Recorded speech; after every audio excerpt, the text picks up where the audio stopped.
Courtney and Nicole, you are the Modern Family. You are a same-sex couple. You have a child, and you have achieved financial independence. And I think this is a fantastic topic to talk about because what makes North American great is all the different pieces that take it together, put it together.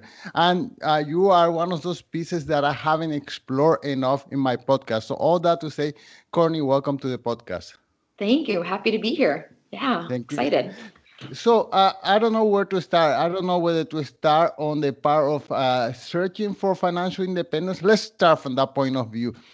You look quite young to me. I don't know how old you are, but you you look quite young. So, but you already achieved financial independence. So, first of all, since what age were you seeking financial independence, and why financial independence? I mean, people love to work until age 65. Or, I mean, there's so much criticism about the fire movement, and that's the main wave that everyone embarks on. So, what makes you think differently? Yeah, sure. So I'm 34. Nick, my wife, is 32, and we reached financial independence 2 years ago in 2018 when our daughter was born. So when I was 32 and Nick was 30. So yeah, we did it at a pretty early age.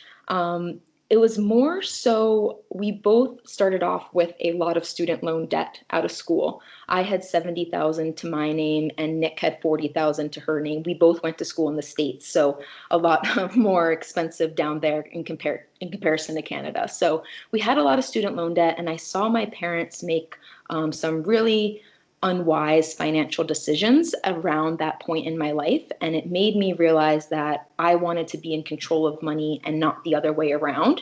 And so I was really aggressive with my student loans. And so over 2.5 years, I had paid off the student loans that I had to my name, the 70,000.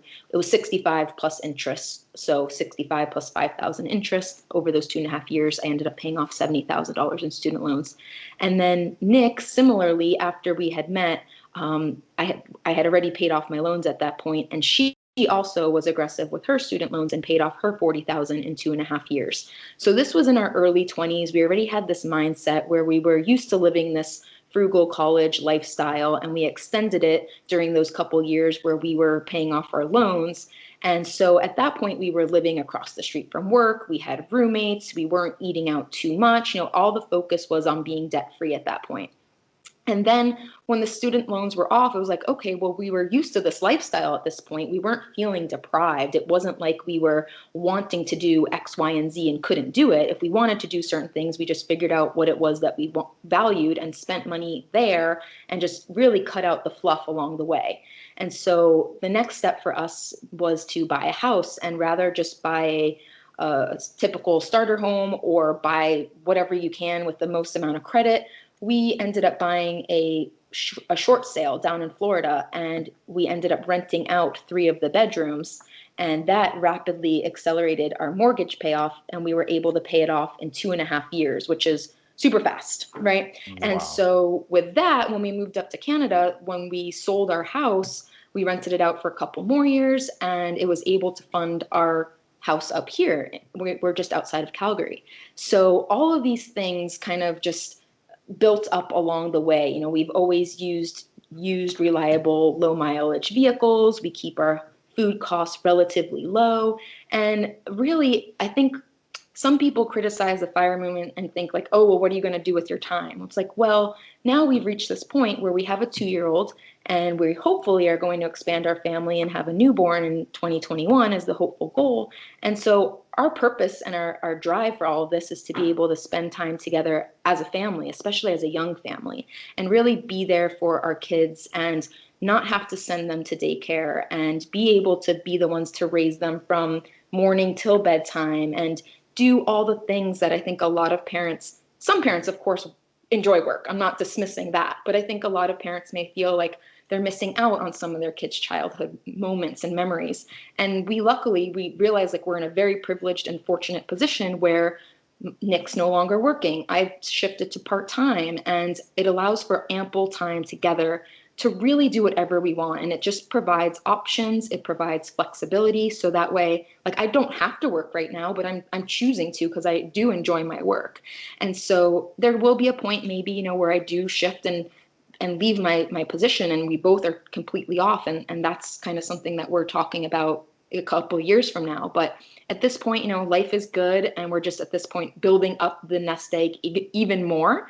So, and then, which is a really nice position to be in, where if, let's say, with COVID I do lose my job for whatever reason, then I'm not in a point where I have to frantically find something right away, and take whatever that first job is. Like, again, it's the flexibility, it's the options. We can go grocery shopping on a Tuesday at 9 a.m. We can go skiing on a Friday at 10 a.m. We can build however our week that we want.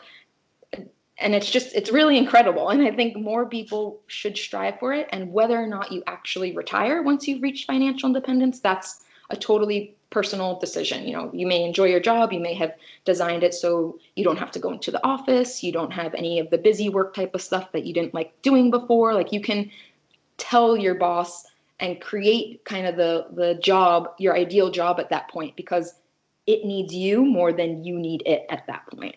Right.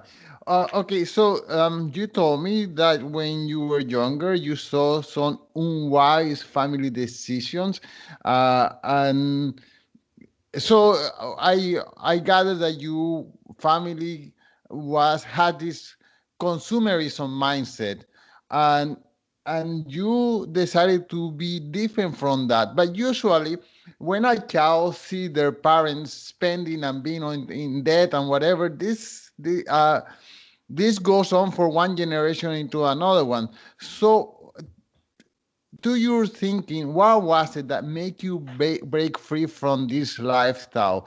I mean, of course, it's underwhelming to see. Oh, we had to struggle to pay the rent and this and that, but people get used to that, and that's what they continue doing for the rest of their life. So, what was the breaking point for you?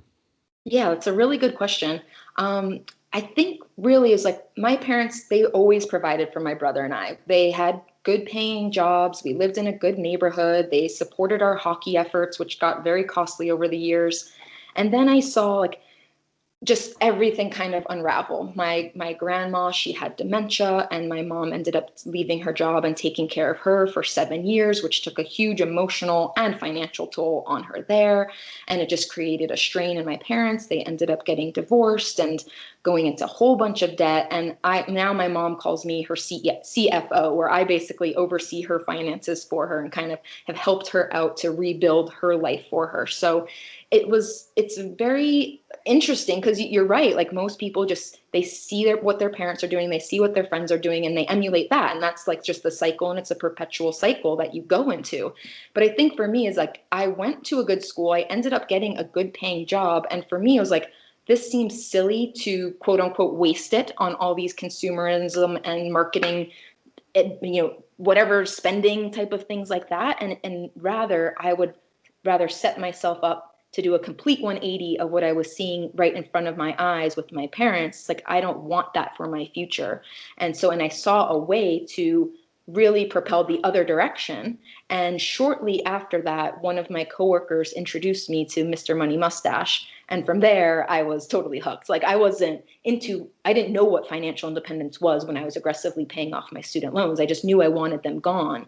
But right around when I paid those off is when I saw Mr. Money Mustache, and I went through the whole rabbit hole, read through that blog from start to then I got introduced to different financial independence bloggers and podcasters. And so now I've always been a lurker and just have been reading and reading and reading. And recently in 2019, we started our own blog. So we're really just trying to help people at this point, because we saw how it's greatly impacted our life. And again, it's not like switching to this life of deprivation. It's more, I now have all this time to myself, and it's this really amazing, or to ourselves as a family, right? Like, and it's amazing feeling that we want to help others at this point. So I just had this light bulb switch. It was like, why would I want to be living paycheck to paycheck, be underwater with credit cards?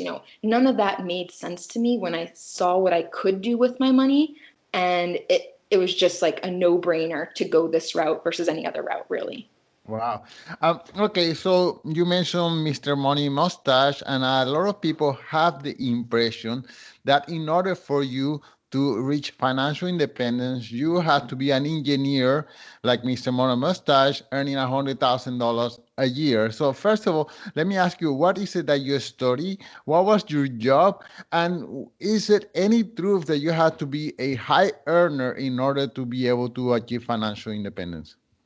Yeah, another good question. So, being a high earner definitely helps for sure, because really the equation is whatever you're earning minus whatever you're spending and save and invest that difference, right? And so that's your savings rate. So you want to make your savings rate as large as possible. And, typically you hear in the media, save 10%, 15%, but we're talking 50 plus percent, which is not easy if you're living off of $30,000. Like, how can you possibly live on 15,000? That's really, really hard. But we've gotten to a point where our spending is $25,000 a year for our family of three. So we're not spending that much money. So that's one part of the equation. The other part is the income, right? So I studied in my undergrad, I was math and economics degree, and then I got my bachelor or my master's in international business. And Nick was a registered nurse. So between the two of us, we have averaged about $110,000 combined income.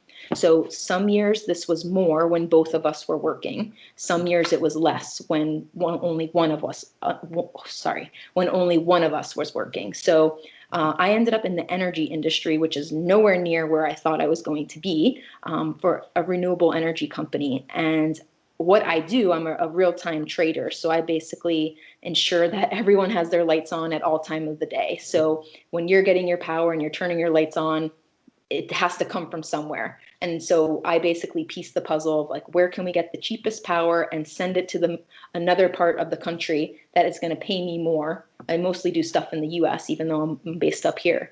And basically I take that spread and you have to add in transmission costs to get from A to B and make sure it still makes sense. And that's my job in a nutshell. Like, no one's ever heard of this job. No one knows it even exists. I didn't know it existed beforehand.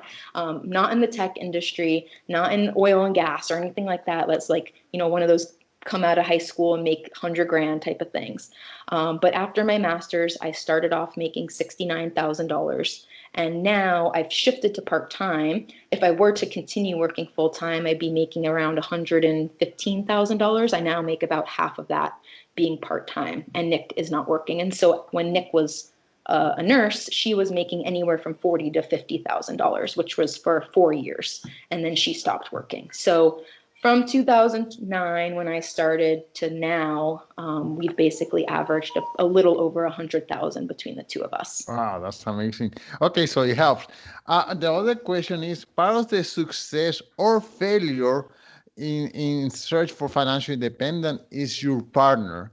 And your partner, luckily enough, as you just told us a minute ago, she has the same mentality. So can you talk about this? How important is it to find, because I had, well, I'm a saver. And there were moments in my life where I had girlfriends who were, love to spend money in everything, fashion, restaurants, whatever. And it was always a stress in that relationship. I mean, yeah, so I know it helps a lot, but can you tell us about, yeah, how's it working out for you? Yeah, I mean, really, the communication is so important when you're in a relationship to be on that same mindset. And I think I probably wouldn't have ended up marrying Nick if we weren't on the same wavelength here. So many divorces end up happening because of the money issues involved, right? And so because we both started in a similar background where we had these loans that we wanted to pay off, neither one of our parents and families really like spoiled us rotten growing up, and so we weren't used to the fine luxuries in life and feeling the need for the newest gadget and the latest car and yada yada. Our wedding was less than $10,000 for 100 people. Like, we were really into travel hacking, and so we've traveled the world extensively, but like at a really low cost. And we'd rather make our food at home. Like, Nick really enjoys cooking, so we'll go and find new recipes and we'll go to the store and we'll get good ingredients and make it at home. So rather than spending, whatever, $75 on a nice meal, we'll make it at home for 20, something like that. And just little things like that along the way, have really helped. But it's so important to be on the same page, or else it's just going to lead to bickering and fighting, or like one of you feeling like,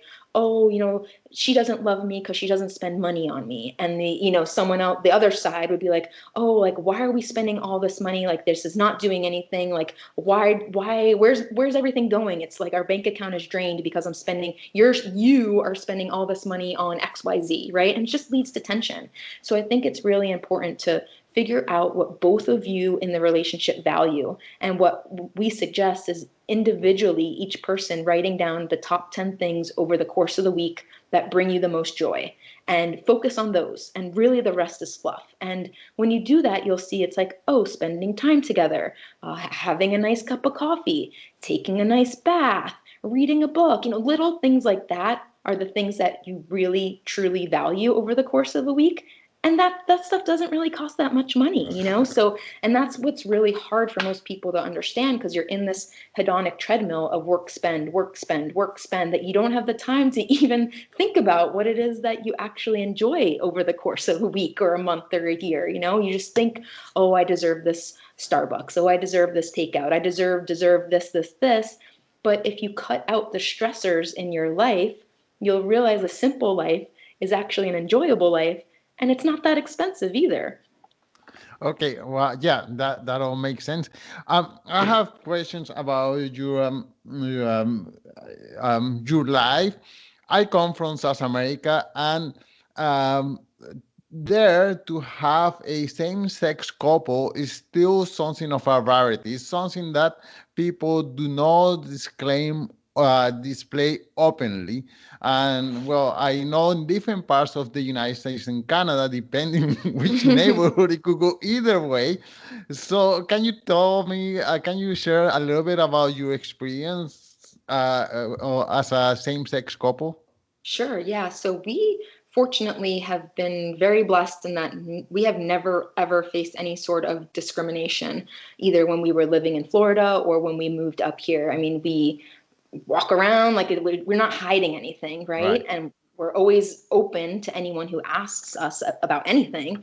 And I think more people just truly want to be educated on it. Like, they're more intrigued of like, oh, like, how did you meet each other? Like, whatever it may be, like, have you faced any issues? And it's like, no, we're like, we just feel like we're any other, couple. And so we were really, really blessed in that way. And that, I think, also helped in our journey here, that we were used to being, quote unquote, different and unique and the outcasts and, different from the rest of society, right? And that's what people in the fire world are. Like, we are different from most 99% of society. So we're used to being weirdos, and we embrace that weirdness, like, we see it as a good defining feature, that like, we are not the normal people in society. We don't want to be normal. Like, so, and I think more people need to embrace that. Like, you don't want to be following the Joneses. Like, they are broke. You need to, break away from that mentality and be yourself and focus on you and focus on what you value, not what society tells you should value. So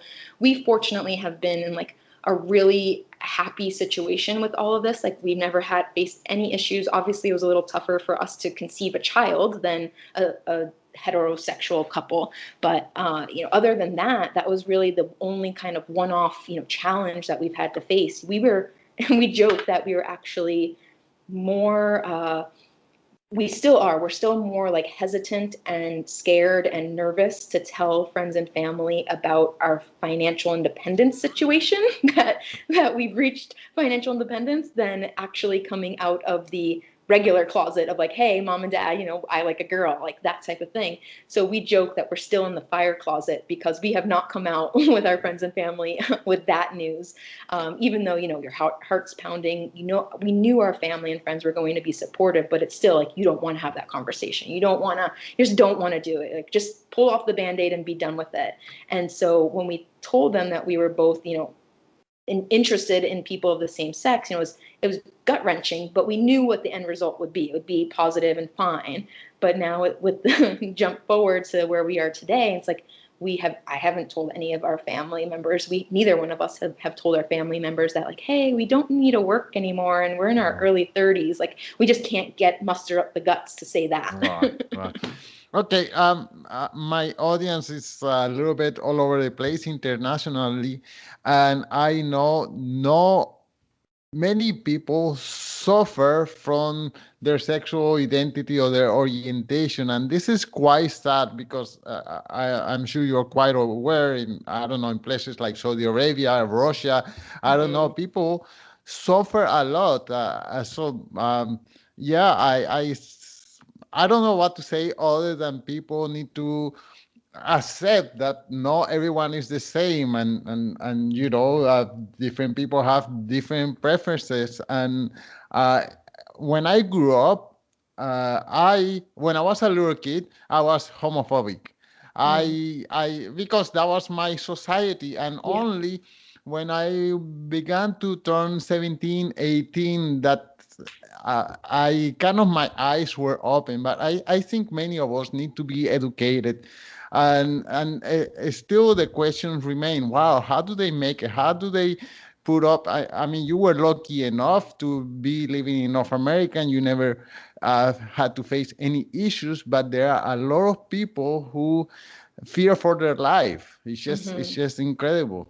Yeah, it is. I mean, people, like you said, they need to get educated. They need to be cultured. They need to learn that, like, really, when you think about it, it's like, how is my sexual preference impacting your life? It's not at all. Like, why does it matter who I'm married to? Like, how is that going to impact my neighbor's life? Like, or anyone for that matter? Like, it's not going to impact anyone else besides our own little family unit. So it's like, if this is what brings us happiness and joy, like, why is that a problem? And I'm so thankful to be living where we do.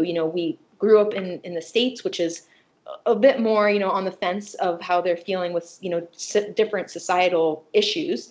And then, but in Canada, it's been years that since same-sex marriage has been legal. And I don't understand, honestly, like, why certain societal things are still up for contention. And I get certain countries are much more conservative than others. And it's just an awakening that needs to happen more universally. I think there's much more open countries out there, and you can see that, oh wow, they're still surviving as a country. Wow, like, oh my gosh, they have, whatever it is, 5% of their population is same-sex couples. Like, how are they surviving as a country? Like, really, it's not impacting the day to day. I mean, if anything, it's making their society happier because everyone's freer. Everyone's able to be themselves Right. rather than feeling like they need to hide, or they can't be themselves in public, or they can only have, engage in their relationship in privacy. Like, you should allow people to be themselves and express themselves. And it ultimately only just makes you feel better as a person, which only makes you more productive. It makes you less depressed. All these things are good for the economy, but it's easy, I think, for conservative countries not to see that because they're so not used to it, right? It's just that matter of changing their attitudes and becoming more accepting and seeing how it goes. And I mean, there's plenty of countries out there to see that, yes, like, this can be done. It's just a Right. matter of them accepting and wanting to try that out. Okay, so then the follow-up question is: you have a child. Yep. Can you can you tell me how did that work out? Yeah, sure. So we honestly didn't really know what the process would be like when we talked about wanting to expand our family. And we thought it would take years and years and be very expensive. And we didn't know what the process was like to find the sperm donor, or like, how do you do it? And so it was all a learning process for us. And so there's typically two routes you can take: IUI, which is artificial insemination, or IVF, which is basically like the petri dish version where they take out your egg and then implant the sperm and then re-inject the egg back in.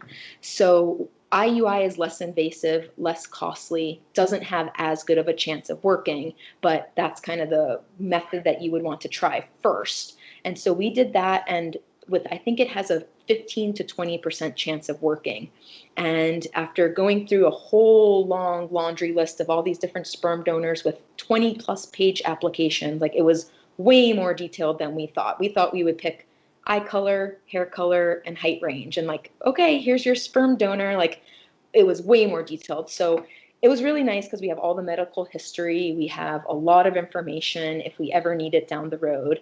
But once you've picked your sperm donor, we tried IUI, which has a pretty low chance of working, and it worked on the very first try for us. So we were very, very lucky there. So now we actually have extra sperm available that we have bought, thinking it was going to take multiple tries that we can use for hopeful baby number 2 here. So yeah, I mean, it cost us about $3,000 for Wow. everything, and that the majority of that was for the 3 vials of the sperm. But again, we only used 1, so we had 2 left over. So this was very rare. Like this, it should have cost more than we were planning to spend more than this.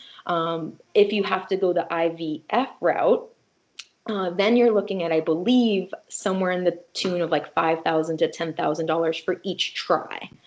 So that's definitely more expensive, and why we did not go that route to start, because it is much more costly. So there's a lot to it, though. I mean, there's obviously the cost, but then there's the emotional side of things of, how many times are we going to try? Like, you have to kind of, our advice for anyone else looking to go this route, and this is not just for same-sex couples, like a lot of people are having fertility issues these days, and I would personally say, like, have a plan ahead of time of like, okay, we are going to try X amount of attempts, whether that's 5 or 10 or 20 or whatever it is. You talk about it, because as you're going through the motions, I think it really emotionally takes a toll on you, and psychologically takes a toll on you. Like, is there something wrong with me? Is it my body? Whatever the case may be, that, I mean, there has to be this point where you say, okay, like we made a valiant effort, and I think my body's telling me it's time that we stop, type of thing. Now, no one wants those conversations, or maybe financially, if you can keep trying and trying and trying, like, sure. But if you have to be realistic with yourself and your situation of what makes the most sense for us and our situation. And you said of criteria when you were selecting the sperm owners. Can you just mention what else is there when you are Yeah. selecting? Yeah, so it starts off with hair color, eye color, and height range. And then from there, you get a whole laundry list of different sperm donors who fit that general criteria. And then it goes into further details of like their nationality, their ethnic background, their religion, their level of education, their Wow. interests, their hobbies, if they've played any sports, what level of the sports, all sorts of things. They had to write a letter of explaining why they wanted to be a sperm donor. Then they go into all the medical history of not only just themselves, but any siblings, parents, grandparents, cousins, uncles. I mean, down to like glasses and acne, like everything. So I mean, it's really good that we have it, but it was a lot to read through when we were trying to decide. Wow, this is amazing. I don't know how much truth there is to this, but I heard that one of the biggest exports of the Scandinavian countries is sperm. Do you know if that's true? I don't know. I heard Really? that. I heard that. I heard that there is a sperm collection next to the college campuses, and a lot of the students. That's how they pay for the. Hey, I know it pays well. That much I know. I don't know which country or where, what age range. Um, yeah, I don't know about the Scandinavian countries, but one other thing that I just thought of that you have also at your that they mention is whether or not there's been any successful pregnancies with that sperm, so like that there's nothing, quote unquote, wrong with that sperm, that it is capable of procreating, type of thing. So yeah, I don't know about that one though. With the I'm Scandinavian. gonna put the link in the show notes. One last question in regards to that. So, how do you decide which one of you two is going to carry the baby? That was actually one of the easiest things. Everyone asks us that, everyone. And that was the easiest question. I knew I did not want to carry. Like, if I if I could control it, I would not be the carrier. Obviously, like if we found out there was, something internally wrong with Nick's system that she couldn't carry, then yes, I would volunteer and do it. But if if everything was okay with her egg count, with her ovulation, all of that, like it was not even a question. It was like, okay, like she's going to be the one to carry it.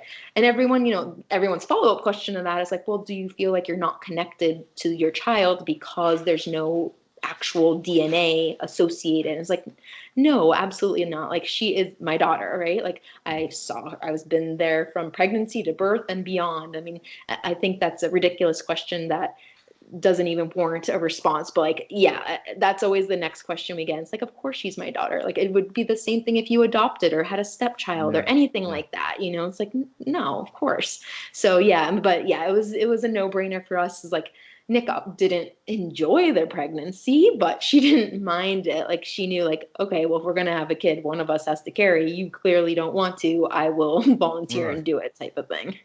Okay, so great. You clear so much of my and that was not gonna be my follow-up question. But okay, so now let's go back to FI.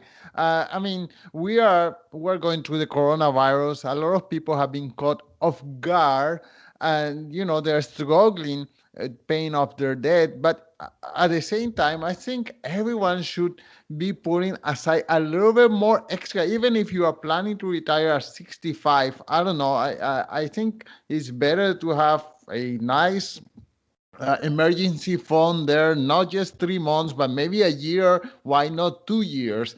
So, for people being inspired by this conversation and who could consider FI as something that they could pursue after this COVID thing happens, so it's over with. What would be some words of encouragement that you would say in order to get people started in this trajectory? Yeah, and it's I'm glad you mentioned that, because really I think, FIRE kind of started off, well, the idea of financial independence has been around for ages, but I think it really took off during the 2008, 2009 financial crash. And that's when a lot of people realized, like, oh, shoot, like I just lost my job, or I used up my 3-month emergency fund, like, and I have no job, no one's hiring, what am I going to do? And it really sparked that, desire to look up. People started Googling, like, what can I do? How can I? And that's where a lot of the FIRE movement really started from. And now we're seeing the second wave here, I think, with COVID. I mean, a lot of people might think like, oh, do you think COVID's going to kill the FIRE movement? And it's like, no, if anything, it's going to be the exact opposite. It's really proving to people that, like, hey, you need to have an emergency fund. Like, yeah, that you have 3 months, great, but like, is that 3 months really going to cover you in case of an emergency, an unforeseen emergency, just like COVID? No one could have predicted that this was going to happen. But I mean, I feel really weird and awkward saying this, but we're in a great position right now. And like, most people aren't. And I feel for them, like, I really do. But like, you have to take responsibility for yourself. You need, and hopefully this is the wake up call that you need. Like, and of course, I know millions of people have lost their lives, have died, or suffering, or getting sick. And I'm not trying to downplay this situation at all by any means.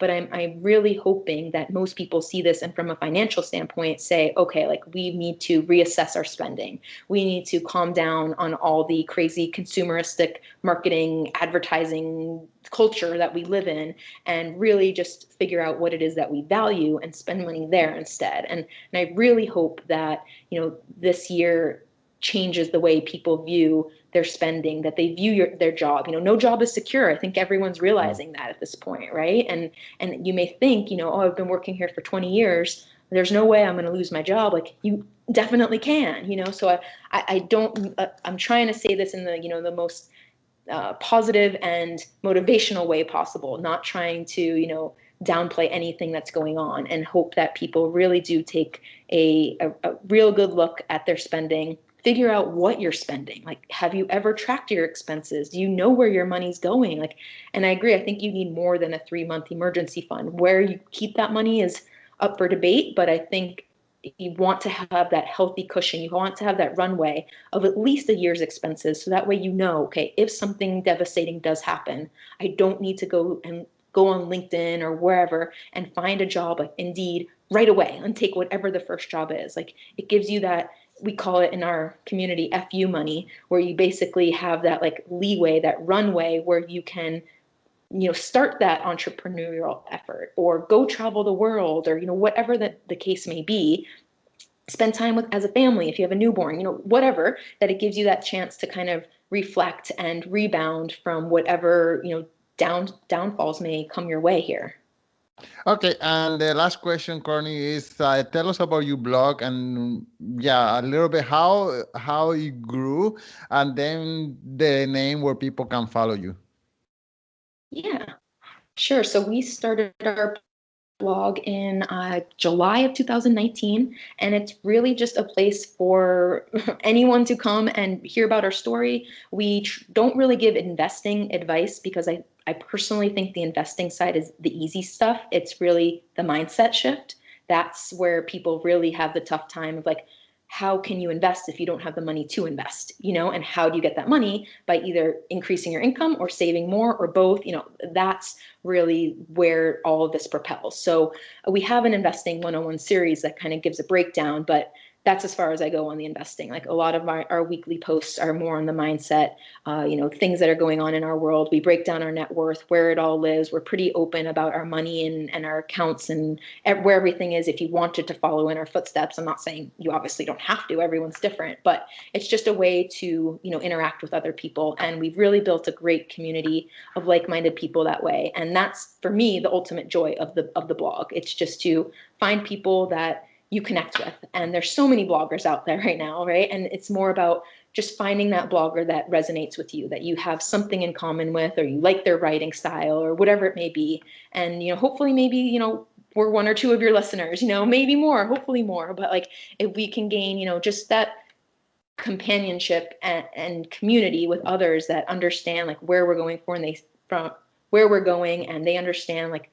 yeah, this makes sense to me, like, yeah, come follow us. So we blog over at Modern FImaly, so it's a spin on the TV show Modern Family. So we made it FI since we've reached financial independence in FImaly. So modernfimily.com, and we're also on Instagram at Modern FImaly as well. We're just not very active on there. I'm trying to decrease my social media Mm. intake here. Well, Courtney, this has been fun. It's been an amazing story, really. Thank you so much for your time. Yeah, you're welcome. Thanks for having me.